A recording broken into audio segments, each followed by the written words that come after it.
is going on, YouTube universe? Welcome to the Hip and Shoulder, where today it is all about getting our tips in. Sometimes they charge you extra for that. Round 7 saw myself have a little bit of a bounce back. We got a very abysmal 4 out of 9 the week prior, and I did say if I could land a 6 or a 7 this week, I would be happy, be a little bit more stoked than what I was the week prior, and that's exactly how we landed.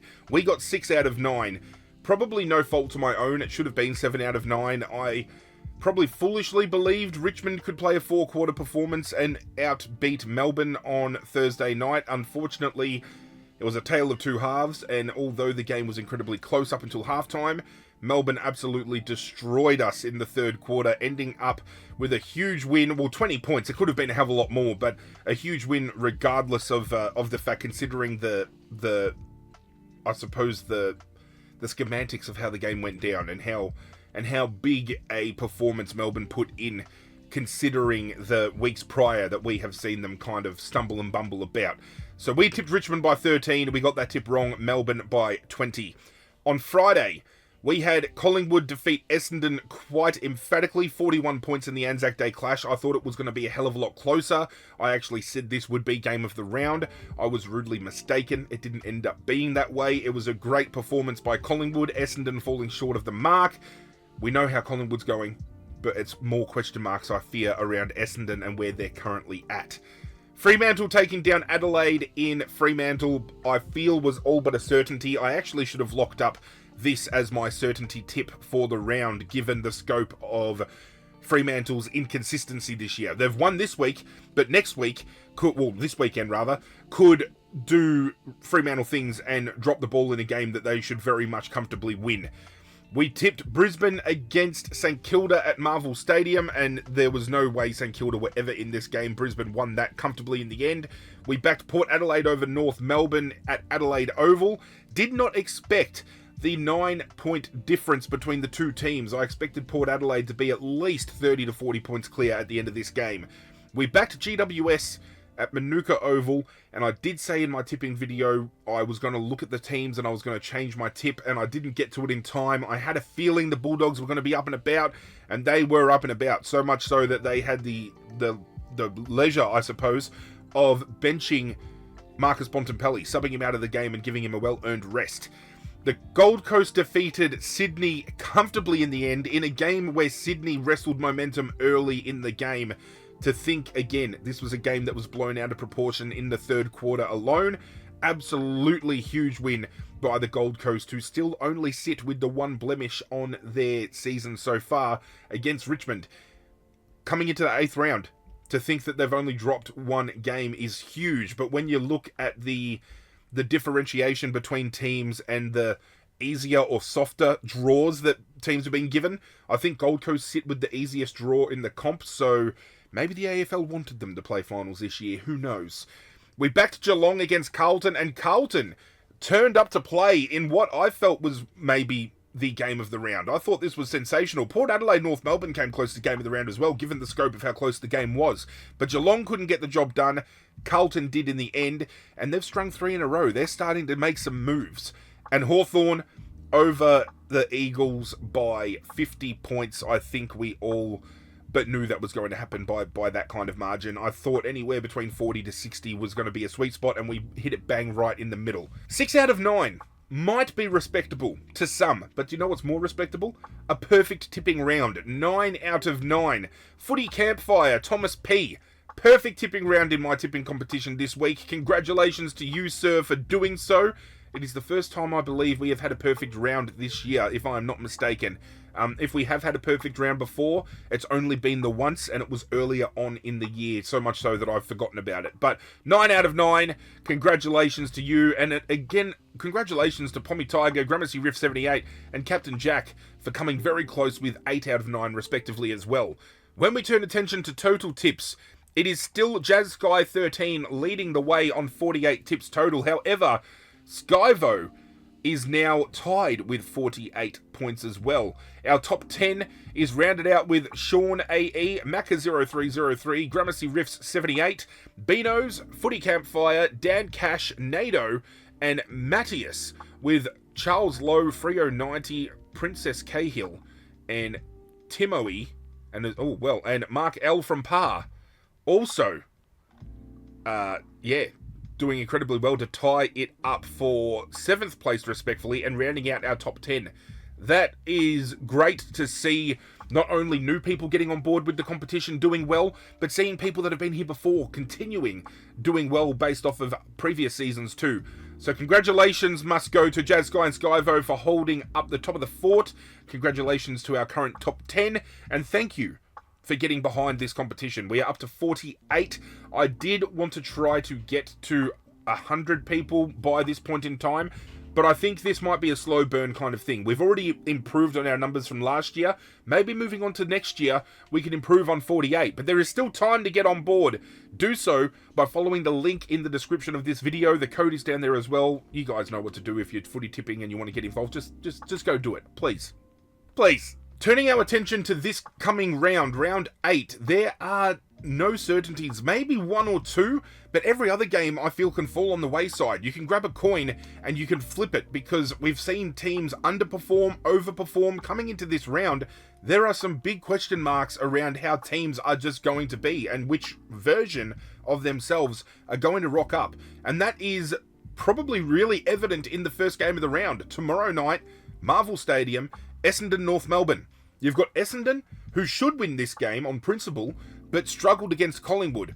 And then North Melbourne should lose this game on principle, but performed incredibly well against Port Adelaide in Adelaide. And I don't think you can understate how they performed there. I really feel North Melbourne can shake things up. I think North Melbourne can win a tight contest here. When we look around the ground, I feel North Melbourne's forward line is more potent than Essendon's. Comparing the midfields side by side, Essendon probably go in with a slight edge, but I think Tristan Xerri is going to eat incredibly well up against an aging Todd Goldstein. They don't have a younger Sam Draper there to chop out. They don't have a Nick Bryan to chop out. It's going to be Goldstein and Xerri. It's going to be the old heads from North Melbourne going head-to-head. Defensively, I think Essendon might have an edge slightly, but I think in saying that, North Melbourne's forward line, I think, can get the better of Essendon because of the way their makeup is made and how they push a little bit further up the ground and they get connecting ball work that can move over the top. I think Paul Curtis, missing out of North Melbourne's forward line, takes an X factor out that might hurt them a bit, and I think George Wardlaw being set out as well, since coming back in, he's been huge. Cannot understate how his game has potentially, shifted things at North Melbourne. There's no mistake that once George Wardlaw came back in, North Melbourne found a little bit more continuity with moving the ball from back half to forward half. That being said, I don't know. I feel North Melbourne can upset here. I really do. But I think Essendon on principle. I think what I'm going to do is I'm going to select Essendon for now in a tight enough contest. I'm going to go Essendon by 19. And then I'm going to watch the team reveal later on tonight, because at the point of this recording, the teams haven't been revealed for tomorrow night yet. So once I get a better scope of how that's going to look, I might shift my tip, because I definitely feel there's a realm of possibility where North Melbourne beat Essendon tomorrow night. Friday night, Marvel Stadium. Again, I mentioned Fremantle. Are they going to rock up and be the team that finds continuity, or are they going to fall off again and lose a game that they should win? St Kilda hosting them. St Kilda, again, very abysmal last weekend at Marvel Stadium against Brisbane, and I feel this is going to be back-to-back rounds where they're abysmal, because I just feel Fremantle had too big of a win last weekend to fumble the ball and not win this one. They are better comprehensively around the ground. Defensively, up forward, in the midfield, there is no way they should lose this game, and now that I've said that, they'll probably go on to do so, but I feel Fremantle in this game. Let's go by 4 goals. Western Bulldogs, Port Adelaide, Mars Stadium. We know Bulldogs love playing at Mars. They're in some hot form. It is hard to back against them. Bontempelli back in. We've got, Treloar not far off from coming back as well, which is going to bolster them even more. I've been hearing whispering that Treloar might even be available for this week's game, so keep an eye on team lists for that. But I just feel they've become a new beast, a different beast with Bontempelli back in the mix. Similar to Port Adelaide. Port Adelaide have become a different beast since Connor Rozee has moved to halfback flank and since Zach Butters has come back into the midfield, but I just feel Mars Stadium against an informed Bulldogs, Port Adelaide are going to have their backs against the wall. Adelaide Oval, Adelaide Carlton, again, a game that could be a coin flip. So far, we have had 4 games running. I think outside of maybe Fremantle being able to beat St Kilda comprehensively should be the case. I can see a realm where North Melbourne defeat Essendon. I can see St Kilda beating Fremantle. I don't think it'll happen, but I can see it happening. Port Adelaide could definitely beat the Bulldogs if they rock up with their best. And Carlton could knock off Adelaide in Adelaide. Oh, this is a hard one. I just feel Adelaide in Adelaide, they're playing a different brand. They're playing a bit better. They're finding a little bit of continuity in their game. Let's go with Adelaide in Adelaide. I want to see team lists. I might change my mind. Adam Cerra getting off his suspension I think is huge because that gives them an edge in the midfield game. I just feel Adelaide have a sound enough defense to lock down the likes of Harry Mackay and Charlie Curnow. I think Adelaide's forward half can put enough pressure on Carlton's backline to cause enough chaos to win a game similar to how Richmond did back in round 1. So let's go with Adelaide over Carlton. Final 2 games, first of which Saturday night. The first of 2 on Saturday night sees Collingwood taking on Geelong. This is going to be a belter of a game. This could potentially come down to game of the round. I think Adelaide and Carlton have possibility to do the same. But I think Collingwood is on too hot of a roll here to drop this. If Geelong want to establish themselves as premiership threats, beating Collingwood does a long way to do so. And I think if Collingwood win this game, it goes a long way to cementing them as premiership favourites, in my opinion anyway. And I'm going with Collingwood to get it done in a very close contest. I'm going to go Collingwood by 17 points. West Coast host Melbourne over in Optus Stadium. Melbourne in a little bit of a hot form, a little bit of a hot streak going. They've won the last 2. They've found some continuity in their game. And I think that spells disaster for West Coast, especially off the back of performances like Max Gawn last week against Richmond, Christian Petrarca against Richmond, Jake Bowie, off of half back, has been a revelation for them this year.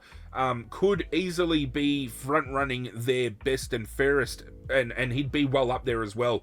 Christian Salem finding form. Clayton Oliver had a really quiet first half, but killed it in the second half. So I think Melbourne, coming in with a hot streak here, get the job done by 6 goals against West Coast in what's going to be a little bit of a blowout, unfortunately. First of 3 on Sunday, SCG, we see the Battle of the Bridge. Sydney taking on GWS. There is no way GWS fumble 3 games in a row. They should have never lost to Adelaide. They got comprehensively beaten on their own home deck by the Bulldogs last week. They're going to be coming into this game with steam boiling under the lid. They are going to be ready to fucking pop off. And unfortunately, Sydney are going to be the bad bearers of that. And GWS are going to win this game by at least 25 points. MCG, Hawthorn, Richmond. As much as I would love to see Richmond win this game or at least be competitive, Hawthorn is going to dismantle us. I'm thinking 8 goals at the minimum. This could get ugly. Again, as a Richmond man, I watch every game from start to finish. You will never see me leave a game early. You will always see me on television watch until the final siren. This is a game I feel I'm going to have to endure. At least, I hope, at the very slightest, we get to see some competitiveness out of them. We saw them finish strong against Melbourne last week. We saw them put in a great first half against Melbourne last week. If we can see that creep into their game this week, I'll be incredibly happy.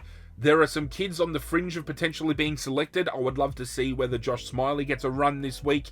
I know we have Judson Clark available for selection as well. So we're starting to get some young kids back up and about, and it's going to be interesting. Again, this is a afternoon game, which means Noah Bolter will be able to play. And I think Noah Bolter coming back into our defensive line is going to help us a lot. I would love to see Richmond upset here. And just as I say every week when I tip against my team, if they want to rock up and win and cause me a blemish on my tipping, I'm happy for it to do so. But I think Hawthorn win this one, as I said again, by a minimum of 8 goals. And we're finishing off at the Gabba with the Q Clash. Brisbane, Gold Coast. Both teams have only had the 1 loss this year. Both teams coming in wanting to establish themselves away from the other. That one team in Queensland wants to be more dominant. This is the game I feel that Gold Coast need to win if they want to show off themselves to be a genuine contender. I just think Brisbane are going to be too hard to beat, and Brisbane are going to get it done at home. So, ladies and gentlemen, This is how I'm looking for my tips this week. We are going with Essendon, Fremantle, Western Bulldogs, Adelaide, Collingwood, Melbourne, GWS, and Hawthorn. With that being said, we need to head over to the gauntlet because we are still alive. We tipped... Who did we tip last week who is now not available for selection? I'm pretty sure we went with the Gold Coast last week, I believe. Yes, so we cannot pick the Gold Coast. I think given how Melbourne have played this year... Probably smart to go Melbourne against West Coast. I think that's the best move. That way, at least, we take Melbourne off the table. I'll look to get Richmond off the table once they come up against either West Coast or North Melbourne in the coming weeks as well, because I think Richmond can win both of those games. But that is it for today. Thank you for joining me. Do leave a like on the video if you are enjoying the content I put out. If you have any ideas for content you would like to see, sound off in the comments down below. I would appreciate it if you did. But that's it from me, guys. I'm out of here. Good luck to your teams this weekend. And as always, I will catch you guys next time.